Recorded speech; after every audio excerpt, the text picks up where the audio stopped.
Well, good morning, everybody. Welcome to the Underhood Show presented by Mel Hambelton Ford. My name is Phil Nightingale. Morning, Josh. Good morning. Josh Private, our service director here, and we're here to take your calls at 316-462-3673. Anyway, it's the only show I know you get paid to call in on, and from that part, so we'd love to hear from you here this morning. Anything ailing your car, tires, brakes, batteries, whatsoever. And from that part. So, Josh, as always, what's in that package? So we're going to mail it out to you, but it's going to consist of the works, which is an oil change and tire rotation. We use Motorcraft oil and filter products here at Mel Hambelton Ford.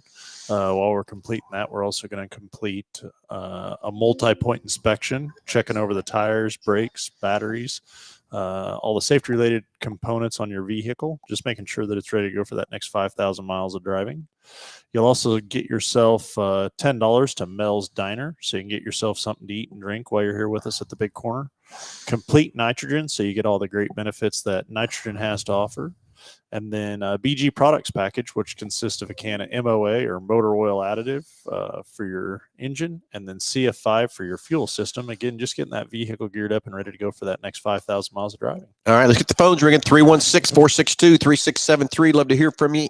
Again, anything ailing your car, tires, brakes, batteries, anything in the automobile world, anything in the racing world that you want to talk about or whatever, we'll get you this great price package coming to you. And like I said, it's the only show I know you get paid to call in on. So sitting there watching that ticker, and I was like, I wonder, we've been known to have some technical difficulty around. I was here. worried we were having something there too, Josh. And then all of a sudden, okay, there we go. We've not had it too often. But we do have a little every now and then. Every now and then there's have a little technical difficulty trying to get this show kicked off and stuff like that. We wouldn't think we would, but we do. I think it might be a time management sometimes. Scrambling around. Well, yeah, that wouldn't surprise me one iota, one bit on that part too. So, hey, love to hear from you, and we'll talk about anything you want to talk about today in the automobile world. And we were just discussing the 24 F-150, which is a fresh truck, I guess, as you would say. And would love to see some of those trucks, but I think we're getting close to what they call the okay to buy to get them trucks shipped to us. Got about 25, 26 of them sitting there, built and sent off site. So I'm sure they're just waiting to. I know sometimes I wonder if they don't build a bunch of them so that when they can start shipping, so all the dealers kind of get them at the same time instead of scared them. I don't know. We'll see. So it's fresh for everybody, I guess, from that side. And, yeah, exactly. So we're talking about that, and I don't know. I just cannot imagine the logistical nightmare of trying to have to deal with that. You know what I'm saying? Just everything on a new product launch, all the way down from the factory going through and retooling stuff and making sure. It's a piece of cake, Josh. We can handle it.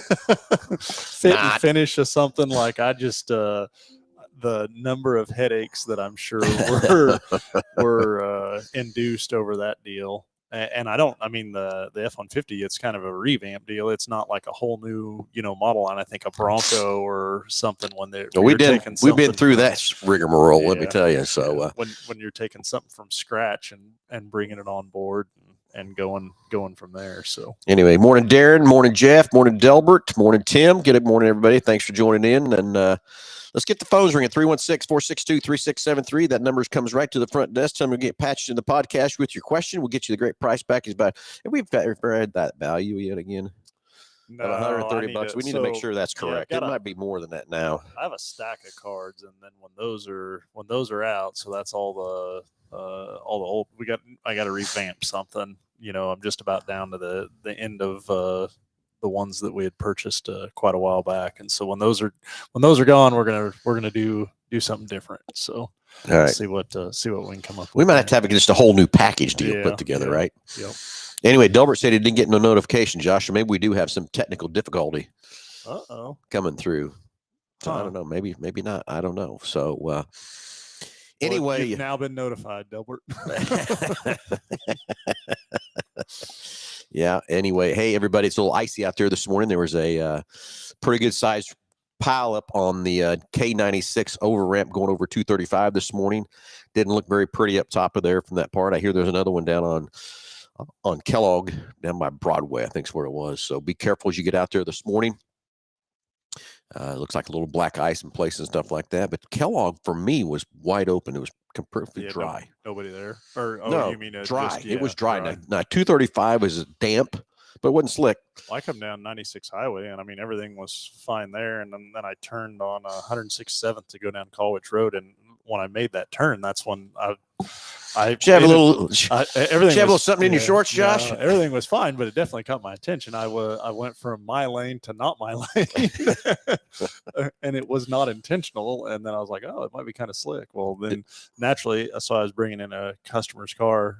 Okay, so that makes it more exciting. Yeah, to have it serviced. Well, then I get out, and the first thing I do is look at the tires, and when you know the front tires are lower on tread for sure than the rear, so they need need some more rubber on there, huh? Which in that, I'm not blaming that particular situation on the tires because maybe the old right foot just a little heavy this morning, trying to get around that corner a little bit. It was one of those things for sure. It definitely caught my attention.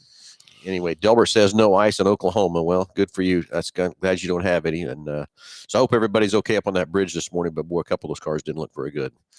For that part. So be careful as you get out on the roads. And that's the next thing. Let's talk about, Josh, tires. I mean, that is one thing. And nitrogen. We haven't talked about nitrogen in a long time. And this temperatures where they are today and stuff, that nitrogen is so crucial to keeping the air pressure where it needs to be. And just yesterday, I was with my sister, and she was calling me because she had a low tire light on. So I walked her through to get the dash up to C. Sure enough, we had basically all of them were low, but only one of them had hit down into the bracket to turn on the light or whatever. So she's freaking out, making sure she doesn't have a flat, that's what I love about the tire pressure monitoring systems today. You can't walk up to a car and tell the tire's low or not, but you can sure look at these on the dash and see what you've got for pressures. And basically she was just one had hitting into 27, and that's what kicked them on. The other one was 29. So I got her some air and everything else too from that part. But, if I'd have had her some nitrogen in her, she might not have had as big of an issue. Yeah. That's, this time of year when the temperatures are, especially the we're getting ready to get into, I think, the 50s next week. I don't know, not looking too far ahead, but potentially that. But you think from next week to the previous week of what the temperature difference is and all the ranges that we've had between them all, it's definitely a lot different on the tires. I don't know what happened there. I don't know either. Are you touching buttons? No, I wasn't touching the thing when I did that. My screen just went blank and it's back, so we're okay. I hope we didn't lose anybody there, whatever. Okay, I hope Josh has my rig inside and keeping it warm. She doesn't like setting outside. It's got a 6 inches of snow on it, Jeff, and we'll clean her up for you, though, buddy. Nah, just kidding. Just kidding. Nice and warm and inside. Nice and warm and inside, tucked away with a little pillow for her. Not in a bubble, but other than that. So anyway, let's get into nitrogen. I mean, that is, and it is a great feature, I guess, or whatever, a benefit to have in your tires. Basically, 78% of what we breathe is nitrogen, but we get your tires all the way to 96%. And basically the benefits of a lot of it. I mean, that nitrogen is really dry air. So I know it doesn't seem like it too, but condensation does get in those tires from deal, and they should, that condensation getting in can rust on the steel belts. I know that's a long time of an advantage to do that, but I still wouldn't want that part of it either. But the biggest thing is it just holds the air pressure more stable and doesn't get fluctuation with the cold temperatures and then back to warm temperatures back and forth. Sometime we ought to do a little test on that and just have some proof of how much it does change. Put nitrogen on one side of the tires and no nitrogen on the other. Yep. And just see what that does. Here we are, we're in our shop at 70 degrees and we got them at 35 pounds. Go drive it and then put it outside and let it set out overnight in the cold temperatures and see how much each one drops and see where it's at. But I'd almost bet the nitrogen maybe drops a couple pounds, but I bet you compressed air will drop 5-6 pounds. Well, and I think the biggest difference is just when you're operating that tire. So colder temperatures like it is today, and then you go out and run it on the highway and get that tire warm. Like I think you're going to see a huge fluctuation in temperatures with compressed air versus nitrogen at that point. And why that's so crucial is keeping that tire at a consistent pressure. 4 or 5 pounds is going to make a huge difference on how that tire wears. But then also the temperature of the tire too. As temperature increases, your pressure is going to increase as well. And so, that's typically what happens with the tire is it doesn't just give out, it overheats or the temperature, controlling the temperature is what makes that tire blow out, so to speak. Yep. Tim's bringing up a great question here about nitrogen, and this is probably the most asked question that we get about nitrogen, is basically about if you have to add air. Not a problem. It's not going to hurt a thing to go ahead and add air if you need to. Like Delbert's saying, he's last because he's got nitrogen in his tires, and he's down there when it gets cold in Oklahoma and seeing the people lining up to the air compressors to get air. And I understand that too, though. I chuckle a little bit too myself there, Delbert. But anyway, Tim, so that's, if you have to add air, it's not a problem. Just put the air in it to get your tire back to the right pressure, that kind of thing. Because nitrogen is still going to leak too. It just slows the process down of leak. Because I promise you, 100% of every tire out there today, even a semi tire, is seeping air. What rate it's seeping or whatever is different from everything, because it can leak through the stem, through the bead, through the sidewall. Yeah, it's just rubber and permeable, and I mean, as it flexes and everything else, it's gonna lose air. So nitrogen slows that process down. So let's say you are traveling, you got to put air in. Just put the air in it. It's okay. It's not going to hurt anything or anything else like that. But then when you come back to us or whatever, just tell us, hey, I had to put air in some tires, and we'll go put it back on the machine. Instead of just topping them off, we will turn around and we'll go back and recycle that back and get you back up to at least 96%. Now, there are some machines out there that only get you to about 93, and you think, okay, 3% is not that big a deal. It's a huge deal. That last 3% is crucial on making sure you get that much more pure nitrogen in those tires to hold that pressure. So, to me, if you have to add 4 or 5 pounds of air, you're probably going to drop it to maybe 90%. Still going to be okay. Get your trip done, get done whatever you need to be. Bring it back, and we'll hook it back up on the machine and go through the whole process of recycling them down and putting them back up from that part. So not a problem. But that is, I'd say, the most asked question is, what do I do if I got to add air? Doesn't hurt a thing. It's not like mixing the wrong fuel in your car or putting DEF in the diesel tank, right? You ever done that, Josh? I'm not even going to. You ever seen that done? I've not answered that question either.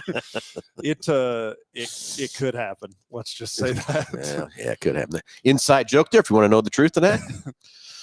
So anyway, it doesn't hurt a bit. Just put your regular compressed air in it. Let us know when you bring it back. We'll recycle that thing and get back up to the 96%, and off you go, and down the road where you go. Hopefully, if you're taking your trip and stuff, you're ready, had it serviced and ready to go, and there's no issues. But just watch. I most of the time I've got my tire pressure monitoring system up on the side there to see what it's doing. I love to watch that. Yep. From that part. So I got a question for you. Oh, no. Yeah, this might be a good one. I don't know. Do I need to hit the unrecord button here for a minute? No. So this goes along with a new model launch or a new vehicle launch, or talking about the 24 F-150. Of course, again, that was just kind of a subtle changes within that truck. But when in history of bringing a whole brand new vehicle to launch, what's a name that you can think of a vehicle that they brought to market, and you're like, why in the heck would they name it that? Oh, I got several of those. Probably the worst one ever that I can think of is the Pontiac Aztec. Remember that god-awful thing? So I was just talking about that with Tim the other day.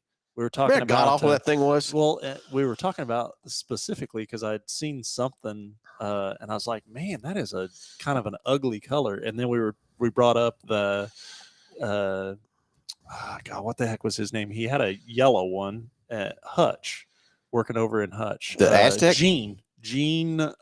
Anyways, he was a salesman, but Gene Center. Yeah, that's exactly who it was. Anyways, hey Gene, you listening out there, buddy? So the Aztec would be one, but that's not even so. I'm thinking, way back. How about like the Etzel? Of course, that was named after. But was the Etzel ugly, or was it just a pile of poop? I think it was just a bad car, wasn't it?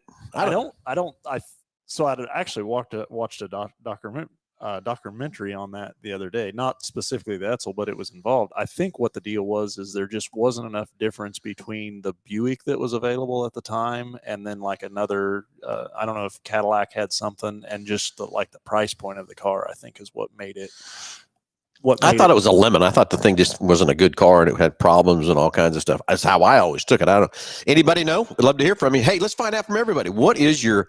Well, the other a Gremlin. Oh God. Why would you name a car that? AMC Gremlin. Yeah, I don't know either. So, hey, let's get some phones ringing. Let's find out what is the most weirdest car you've ever had, or a terrible name, whatever it might be. Greg McCurry says a Toyota BZ4X. I don't know what that was. I never heard of that one. Huh. BZ. How about the Vega? Delbert says Vega. Oh, yeah. That wasn't very good either, was it? So anybody know about the Edsel? Was it just a bad car, bad name, bad price? What was it? I don't really know the answer to that, but who knows? Let's find out. So anyway, anybody else got some names out there? Let's flip them on us, or just an ugly design. I'm interested when they come out with a Pontiac Transport van, big old dip nose on that thing. Yeah. So, and for me, like when the Avalanches came out with the plastic cladding, I never really cared for those very much either. Fred Cross says the Ford Fairmont. Yeah, so come on, let's get some more. What's the weird names? But I still want to know if anybody knows the truth about the Edsel. Well, and then I wonder too, like, okay, you take an old car a long time ago that nobody liked or wanted, or and then now it's sought after. You know, what's the likelihood of that is because of its bad name and bad you know, bad production numbers and stuff like that, and now it's kind of sought after. I got Dan Wicks with an AMC Pacer. How about that one? That was god awful. Pontiac Montana. Ooh, so that was the vans. Yeah. Well, yeah, that's the famous Pontiac. No, the Montana was the van. It was the same thing as a Venture, of the Chevy Venture van. Okay, so the Pontiac Transport. So Montana was after the Transport, wasn't it? Yeah. Yeah, I think so. Okay, now Sheridan comes up and says Plymouth Prowler. Now I'm going to tell you, I kind of thought that thing was pretty cool. It did have it was a unique body design for sure. Yeah, I don't know. I kind of thought the Prowler was cool. It didn't sell very long. They can keep it around there, so it wasn't very popular or anything. That's kind of like that SSR Chevrolet truck. I thought that was cool too, but it didn't stick around very long either. But it was just different. It was just completely different. Yeah. You know, and to step out of the design for the era and everything else to do something completely different like that would be definitely bold for sure. All right. I need a phone call on this Ford Edsel. What was the real story behind the Edsel? Anybody know? Some of you guys got to know what the story was on the Edsel. Why they called it such a, well, what did they call it? Bad car? It's just a bus. It was just kind of a flop, I think. A flop? Yeah. Whatever it might be. Anybody know what happened to the Ford Edsel? Named after Henry's son. Yep. So anyway, any other cool names you want to throw out there? But that Pontiac Aztek, that had to be the most ugliest thing ever in the world. Well, the Vibe, how about that? So that was kind of I forgot about that thing too. Yeah. That was quite, I know that Aztek, that still has to be the world record of the most ugliest thing out there. And then the thing that I thought too, when so the GTO, when they brought the GTO back, I really thought that car would be a more popular than what it was. Of course, I think they were made in Australia or whatever. Yeah, those cars went to Australia, and they had a cool motor and stuff. Now you can really hop those things up and make them go. I lost my sign, Josh. Dang it. Anyway, they could, and the GTOs, those ones made in Australia, you could really hop them things up and go like it. We get one traded in every now and then. I'm just telling you, it's been WFO the whole time. Yeah. Dan Wicks, the Rambler. How about that one? Yeah. But the Rambler. Hey, I'm going to go fix the sign where you get going. Let's get some more names. What else you got? How about some phone calls on the Edsel? Let's go. Yeah, I think of you think of the Rambler. I always think of the Gambler for whatever reason. Then there's another one. Okay, Edsel, heard it was poor quality, resulting in reliability issues. And I would. That's the other side of this thing, is being a manufacturer and putting out a brand new product like that, and not doing your due diligence on the quality control or research development. I really think that would make a huge difference too. But yeah, I know. So that's what Drew thinks. It was just a poor. That's why I thought it was poor quality. But maybe.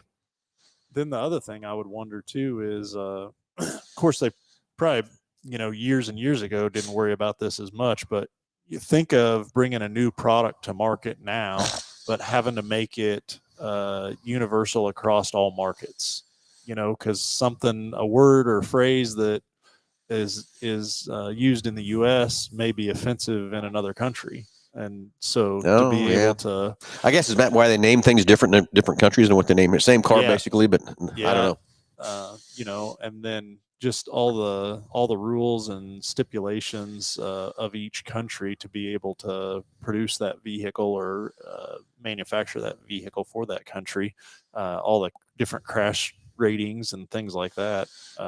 It would be crazy. Okay, let's go another thing. Let's talk about Nissan Juke. I always thought that thing is funny. Looking in the front, those big old long headlights sticking out of there. The Cube. The Cube. Oh my! They still make that thing? So I don't think so. I don't think they do. There's a lot of Nissan ones that I think are. How about the HHR? Remember that thing? Well, yeah. That was another one. That was another one. Well, and then that was Dodge had the. Yeah, what was that Dodge kind of the same? They sold the heck out of. Real similar. A PT Cruiser. PT Cruiser, yeah. And then they had. What did PT stand for? I don't know. Yeah, Pete. How about the Magna, Dodge Magnum? Oh yeah, the station wagon. That was more. I didn't like that. I didn't mind that one. It was a decent body design. A lot of guys took those big wheels and tires on them, dropped them on the ground and stuff like that too. So 2024 Ford Mondeo. Yes, I know. I wish that thing would come to the States. I think we need that car here badly, but I don't know why that.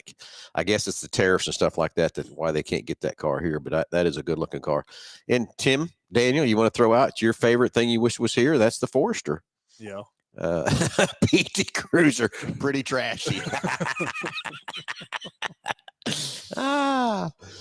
Pretty trashy. Yeah, I don't know. That thing, it was cool when it started out, but they just had the longevity of that car was not there. I mean, that thing had more problems after it got to about 80 to 100,000 miles. It was crazy what that thing had there from that part. So, all right. Well, I guess we've maybe run that one out, Josh. Maybe we can get some more.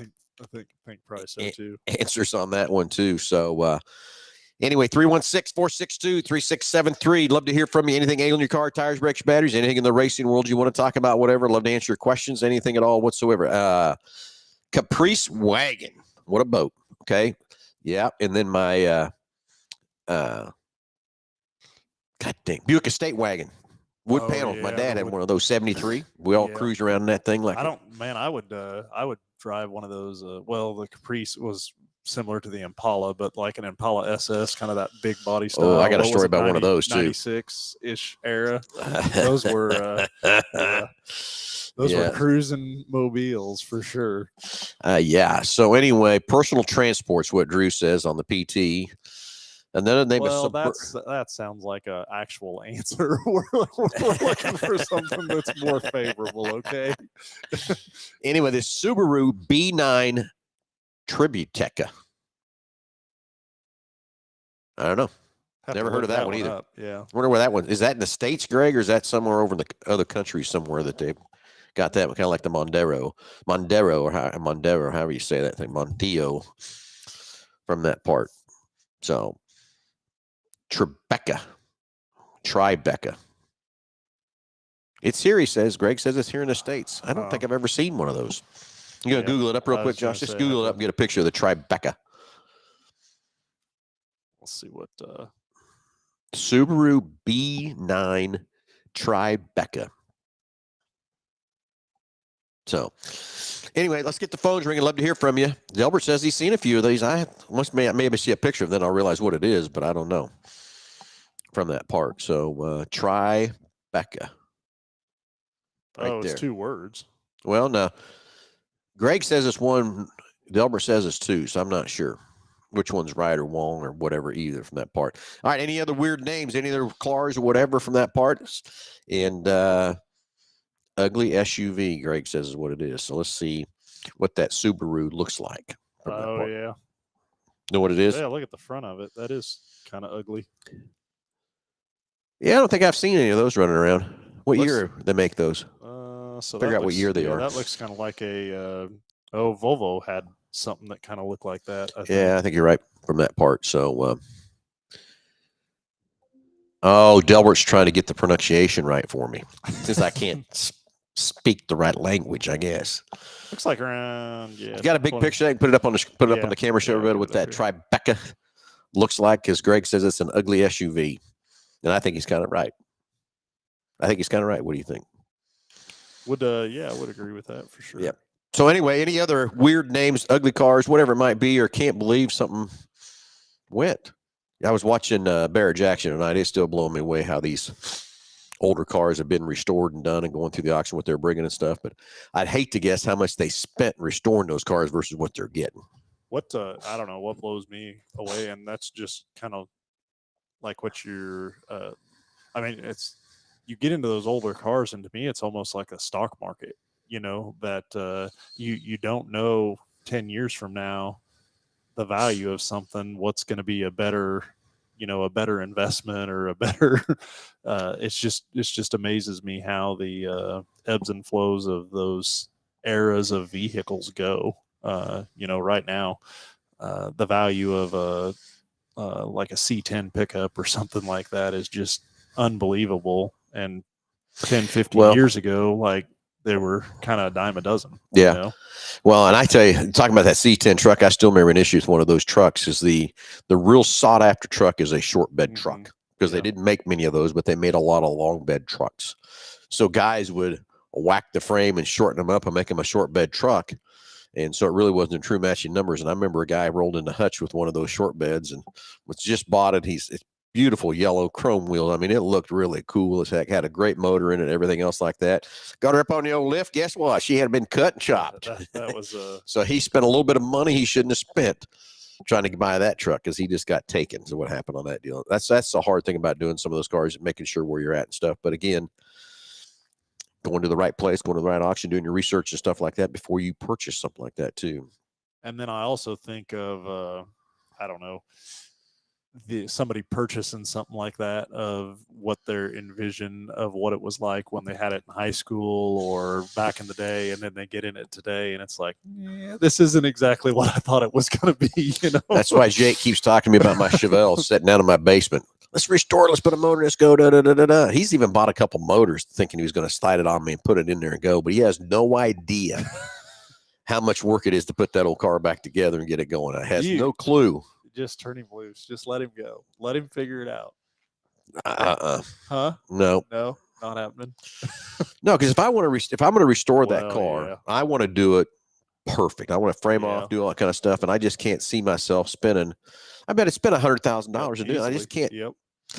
I'd rather go jump in my GT 500 and go like hell because it's going to handle so much better and all that kind of stuff. Don't got to worry about leaking oil and all that other stuff and everything, Hop in that thing and go to California. So I'm going to spend $100,000 on that Chevelle. It looks pretty just sitting down there in my basement. Got my slots on it and everything else like that. Got a set of Hoosiers on it. It looks pretty just sitting down there and not worrying about it from that part. But yeah. So anyway, so we're talking about the racing side of things. We've got the race open house is right around the corner. Yes, check it out on Facebook, February 17th. We have a lot of exciting stuff coming. We got a lot of vendors coming, and got some comments coming here. We probably better address here in just a little bit first. All right. Anyway, we do have Monza. If you know who Monza is, he's bringing his Chevelle to put it on display. We were supposed to have it a couple of years ago, but it's taken him that long to get the car together with COVID and all that kind of stuff. I don't think he's raced it even yet. Oh, really? Yeah. I think he's just kind of drove it around a little bit, stuff like that. But Monza will be here with his 70 Chevelle. You can see that out on Facebook. It's going to be here. So excited to have him here. But we're going to have all kinds of vendors. We got a long list of vendors that are going to be here for your racers to be firsthand, to talk to these guys, talk to them, find out what's going on, help your race cars, help your racing business, all that kind of stuff. Of course, we'll have all kinds of prizes, all kinds of stuff. We're going to have Roaring Racing here with their remote control cars, set them up on the service drive to be running them around. We will Chandler Dans will have lunch for us from 11 to 1. All kinds of prizes, all kinds of stuff. You don't want to miss it. February 17th, right here at the big corner. And not sure what all cars. We've got a lot of people wanting to bring cars and stuff, but all these vendors are coming. I want to make sure the vendors have enough booth space and stuff to display and have their stuff. But of course, a couple of years ago, it was a really bad weather. Yeah. And some guys couldn't get here. So I hope we have great weather and stuff that maybe we can have some cars on display outside or something like that too. But it will be a fun time. Don't want to miss the race open house. All kinds of exciting stuff. And you racers, there's going to be specials like you won't believe. So you better be ready for February 17th. So Okay, Delbert, Monza is his name. I know it's a name of a car, but that is his name, Monza. And I think it is because that's the first car he raced was a Monza. Oh. I think. Don't quote me on that, but I'm not. I think I'm 100% sure. Too many things in the way to get the bubble car out, and that is exactly correct. I guess maybe I need to take a picture and show you how much stuff stacked around that thing so it makes it so I can't get it out.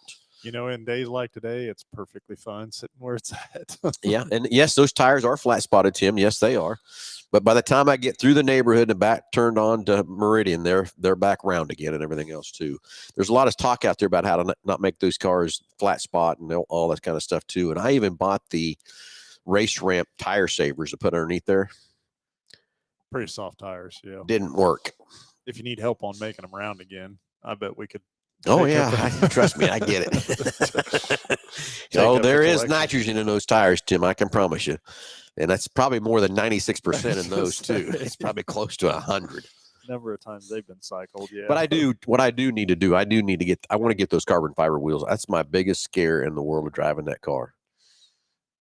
It's hurting one of those wheels. I think you need another one that is not the carbon fiber package. And all well, it probably could be what I need to do is because that car is so rare. So many people, even my wife, doesn't understand what that car is and everything else from that part. But that is what I'm scared about. I mean, that rim's $7,000. I'm so scared every time I jump on that thing or I watch where my curbs are at and all that kind of stuff. What I'm going to do, it scares me to death. So either that or just get another set of tires. And what I think I should do is just find another good lightweight aluminum rim to put on it. Yeah. And then put a set of the Hoosiers slicks on it. That's what I should do. Jake's got those on his GT350. My God, does that thing corner and handle 10 times better with those slicks on there. But should, I guess, right? Yeah. So that's what I need to do. And maybe I'd drive that thing a little bit more. But I'm telling you, that is my biggest fear is whacking a curb or whacking something with one of those tires and tearing. Oh, God, I'd puke from that part to have to do that, to put another rim on that thing. So, and you're right. I probably need to get another base model or whatever, and then really go have some fun with it too. Of course, I don't know what time I get to do that. Everything else on my plate and stuff too. Hey, let's get the phones ringing. 316-462-3673. Got questions about the race open house, racing, anything ailing your car, tires, brakes, batteries, whatever it might be. Something you don't understand about your car. We'd love to hear from you. 316-462-3673. So anyway, race open house. We talked about that. Wish I can get a text from Nick here real quick and get the list of vendors that's coming so I can give. I don't know. Have we got confirmation on Hoosier being here yet or not? I know we talked about it when we were up there, but no, supposedly they're all at some races and everything else when our list is from that part. So I still working on somebody to get here from Hoosier to talk about our Hoosier tires and all that kind of stuff from that part. So get me here. I'll get a list here of the open vendors and stuff too. It will definitely be something if you're in the industry or just want to come up and look around that you won't want to miss. There's a lot going on that day that is race or related, but then also just a lot of fun and food and everything like that. Yeah, so it'll be a fun time. February 17th, 9 to 4. We'll be giving away all kinds of prizes and stuff and everything else too. Of course, a lot of discounts and stuff on everything in the race parts business and stuff too for you. But again, all the vendors, we'll get this list hopefully here shortly, and I can rattle off all the vendors we're going to have sitting here with us. And some new vendors that we've not had before, which is exciting for those part. But again, Mons and his Chevelle will have him set up somewhere pretty cool. No, Ricky Bobby's not coming, Tim. Ricky Bobby is a fake person. He's not real. Oh. He's not real. He's not real. Tim, and I just want you to answer the question. Man, that is not. Do you what think you it's were really telling legit? me. Yeah. As a big NASCAR fan you are, Tim, do you think it's really legit that he won a race going backwards down the racetrack? Just explain that one to me. That just not happening. But I will say that I did watch the Xfinity race this season at the last race for the coming in, and a guy was on fire on the racetrack, not went across the start finish line yet, the last lap, and his car was on fire. He's on fire, and he puts that thing in reverse and just shoots it across to get and he wanted to get into the playoffs by doing that. Yeah. He didn't win the race. Yep. Where will the burnout box be? Well, we got to talk about that too. Maybe we do need to have a burnout box. On fire. I don't think I've seen that part of the movie. I swear to God, I've not. My favorite the other day, Ellie with Sam were over. We were going to sit down and watch it, and I don't know why we didn't. We didn't watch it, but I guess I'm going to have to break down and sit down and watch that whole movie from start to finish. No, I never have.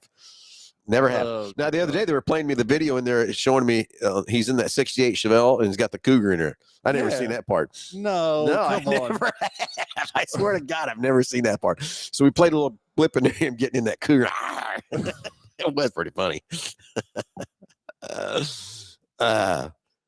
Tim. Tim says, absolutely. As long as you cross the line at first, it's a win. But going backwards, running 180 mile an hour backwards, no.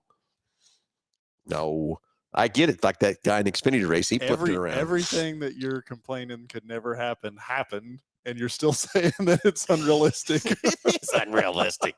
The guy was stopped. He just put it in reverse and went, shot across. But that was, he had flames coming out of it. Yeah. So anyway, So anyway, 316-462. Let's get some phones ringing. Love to hear from you and everything else too from that part. So what else we got up our sleeve, Josh? How about an update on Hutch? Well, we're gaining. I'm headed over there this afternoon to talk to a couple different businesses and stuff about equipment and everything too. So that'll be exciting to get that done. Headed over there about noon today. From that part, still waiting on a contract from the fair board. So we'll get that hopefully Monday is what I'm hoping for. And then we can start moving forward, everything more faster and everything else like that too. We've got the schedule out there for when we're going to race. I've got some exciting stuff coming. I don't want to announce it yet.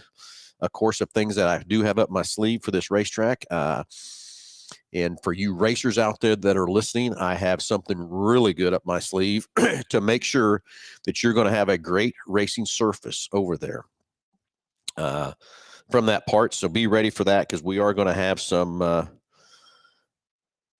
that's one thing I want to have is a great racing surface for you racers. So we're not eating up tires and everything else like that too from that part. So I do got some pretty exciting stuff once I have that all locked down and ready to go to announce what I'm going to do on the surface itself for the first year.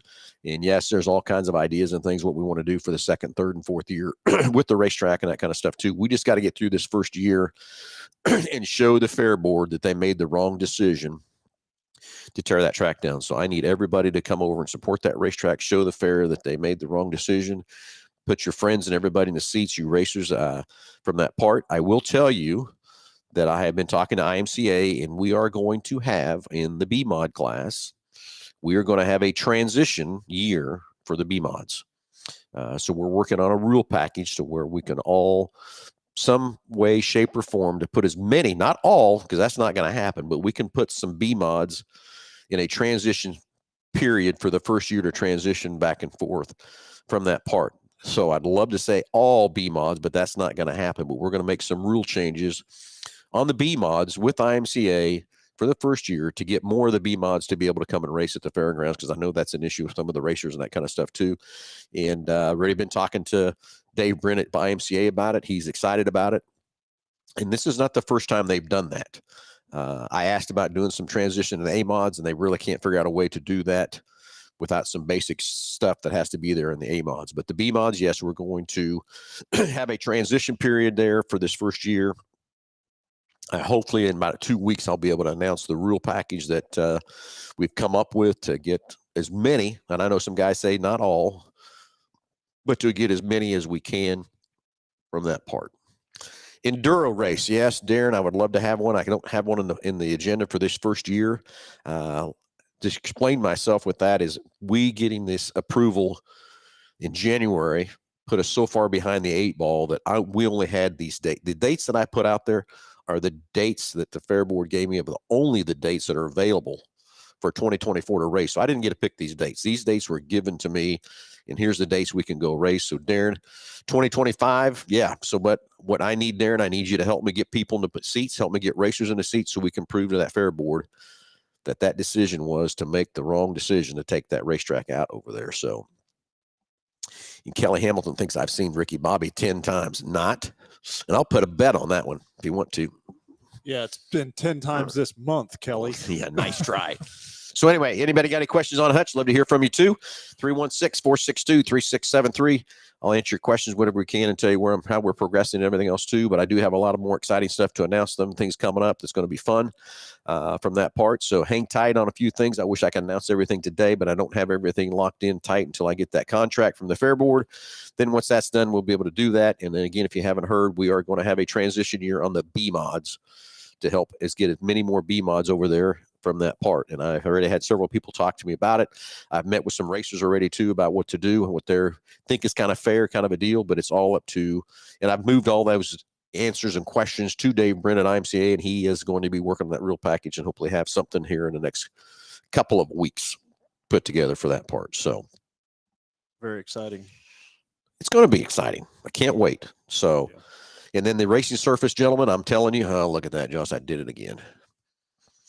Anyway, the racing surface, I promise you, is going to be a great racing surface. We're going to invest some time and money for this first year. I cannot afford to bring dirt in. I can't afford to doing that kind of stuff, but I am going to bring in the right people and the right equipment to go over there and start working that track. As soon as it thaws out a little bit and things like that, we'll get over there and start working on it.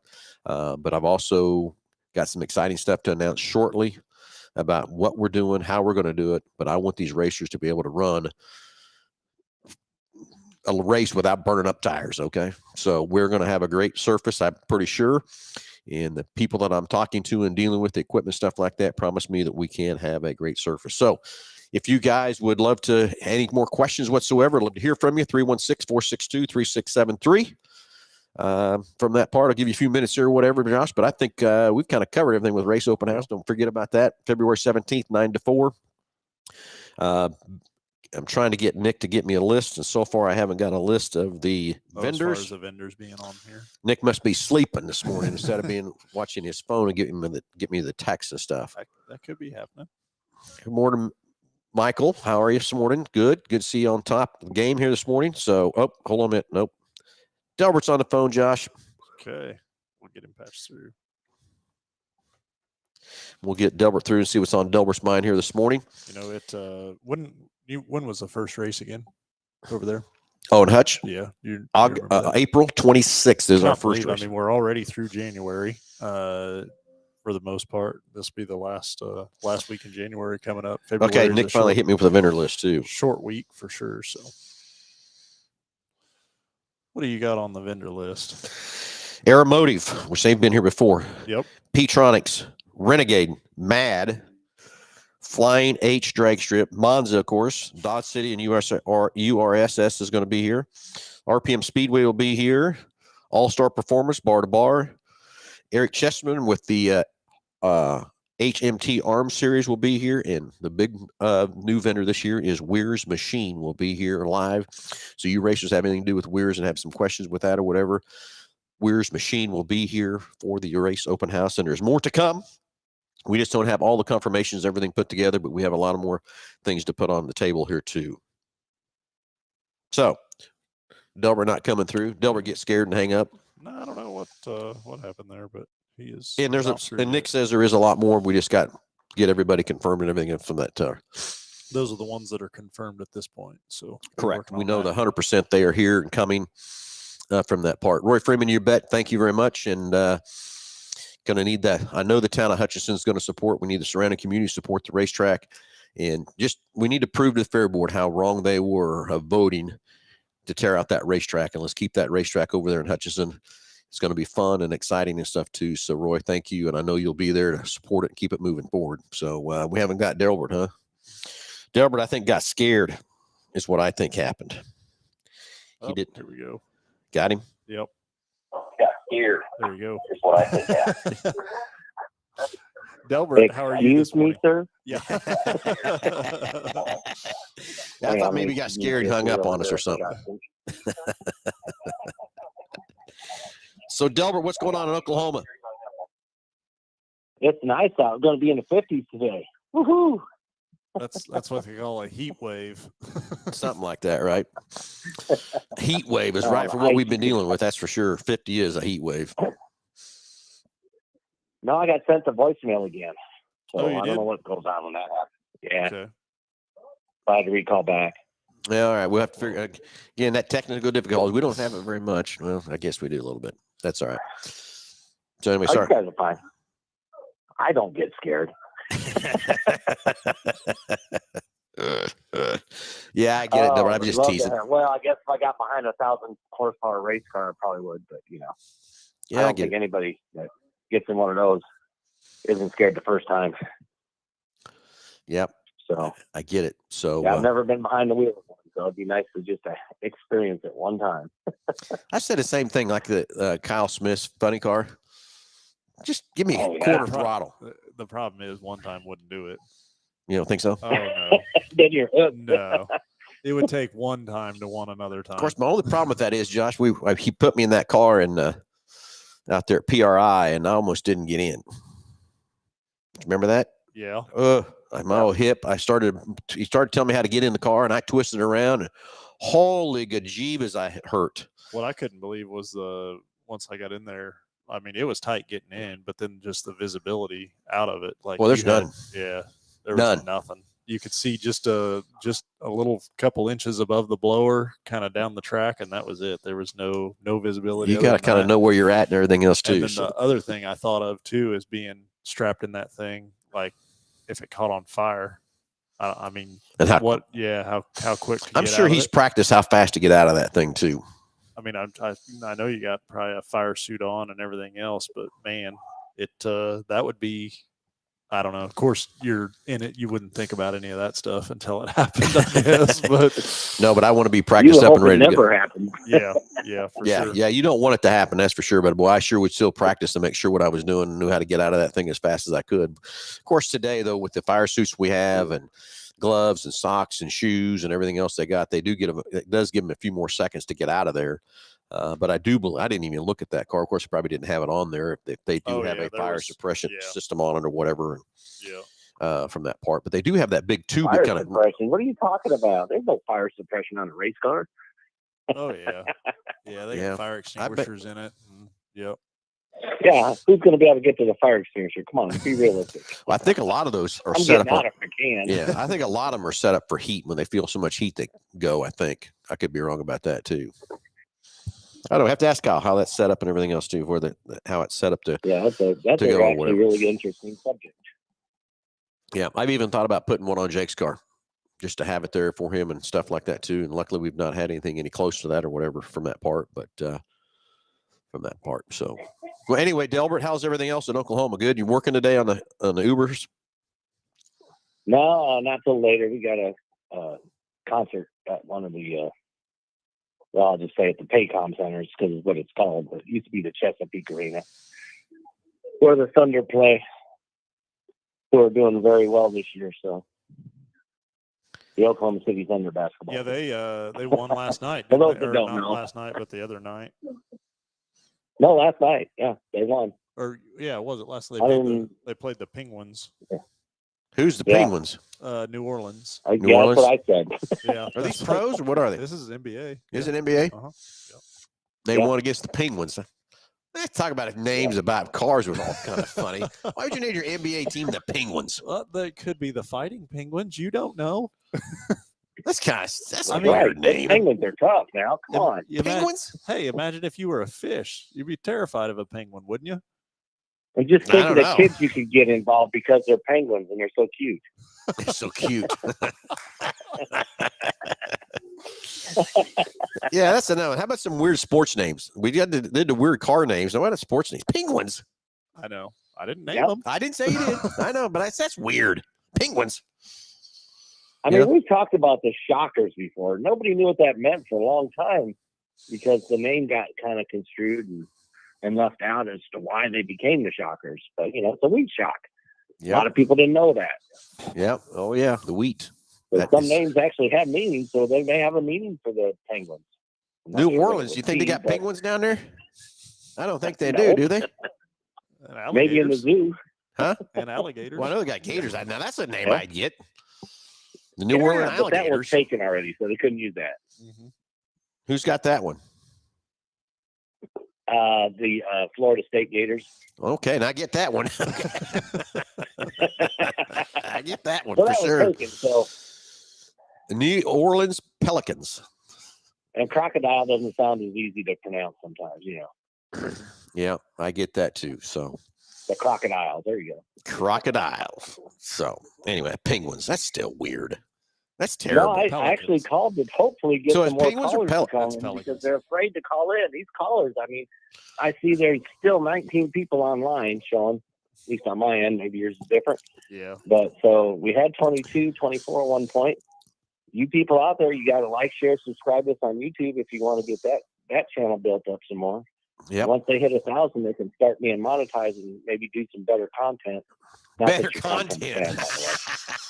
I mean, do more things because now you've got some money to do it with instead of spending. No, I get it. I understand. I was just teasing. Just teasing. Yeah. Just teasing. It's teasing. So that's all right. We're fun. Got to have some fun. If we don't have any fun, we're told. Really why I called it. Get more people involved in calling. Don't think your question's stupid. I've asked stupid questions on here before, and they've humored me and answered my questions. So Pelicans. Pelicans, penguins. I still can't get over Pelicans, yeah, there you go. Because they got long necks and can, I don't know, maybe they can jump higher. I don't know. Big beaks. Dunk. Big beaks. Okay, Delbert, we're going to be called the chickens. So. Yeah, the chickens. Yeah, how about that being a mascot of chicken? Chickens. Fighting chickens. There you go. All right, gentlemen. Delbert, have a great day. Have fun at the concert. Again. Yep, you too, buddy. All right, gentlemen. Maybe we'll see you on the 17th. I'm going to try and plan on it. Come on up. Love to see you, buddy. Yep. That'll be fun. Anyway, February 17th, Race Open House. Don't miss that. And stay tuned to this channel. Hopefully, we're gaining. What time's the doors open? There you go. All right. What time's the doors open, gentlemen? 9 o'clock. 9 to 4. 9 o'clock. Be there, be square. There you go. Sounds good. Thanks, Daddy. Yeah, we'll see you then, Delbert. Bye. Santa Barbara banana slugs. How about that one? That's what Greg Murray brought up. There's the banana something. Is that maybe it's them? University of California, Santa Barbara.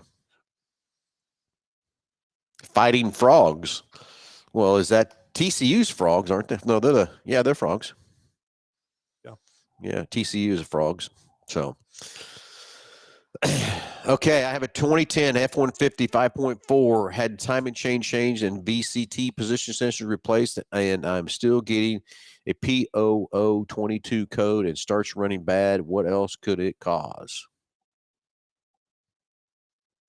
Well, Ray, I tell you, we probably need to look at it to get you a good diagnosis and everything else from that part of a P0022 code.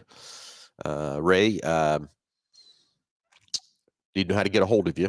So if you want to hit me on Facebook Messenger or whatever, give me your name and number and stuff, we'll call you and set an appointment up. We'll throw it, just for throwing that out there, we'll throw in the diagnostic package at no charge to diagnose that truck and tell you what's going on with it. So Ray, hit me up on Facebook Messenger, send me your phone number, whatever. We'll call you and get you fixed up from that part. So anyway, hey everybody, it's going to be a beautiful day, right, Joe? Sunny and 70 somewhere, right? Just 70. Not here. Sunny and 70 somewhere, just not here. So, hey, everybody, again, Race Open House, February 17th, 9 to 4. Don't miss it. Going to be a lot of fun. Got a lot of exciting stuff. Keep on live on our Facebook page. Check out all the vendors. Monza will be here with his Chevelle. That'll be cool. If he's going to fire it up. He got to start it for us, too. So. Maybe he'd do a burnout for us in front of the building like we're going to do. We better get some slicks on both the drag cars, Josh. We're going to need them from that part. So, Ray says thanks. Okay. The 2023 Godzilla Super Duty is a beast. Pulled an 18-wheeler out of the mud last night. Truck and driver says, I'm going to go get me one of those. Great truck, great service from Josh and everyone at Mel Hambelton Ford. Thanks, Drew. That's exactly right. That 7.3 is a beast. You aren't kidding. That is a heck of a truck, a heck of a motor, and everything else, too, from that part. So, anyway, Race Open House again, February 17th. A lot of more exciting stuff. Hopefully BCC is getting closer on our website and stuff for Salt City Speedway. Have that up and running. If you want to check out my Race Pass Ready Racers, it's up and live and ready to go on that side too.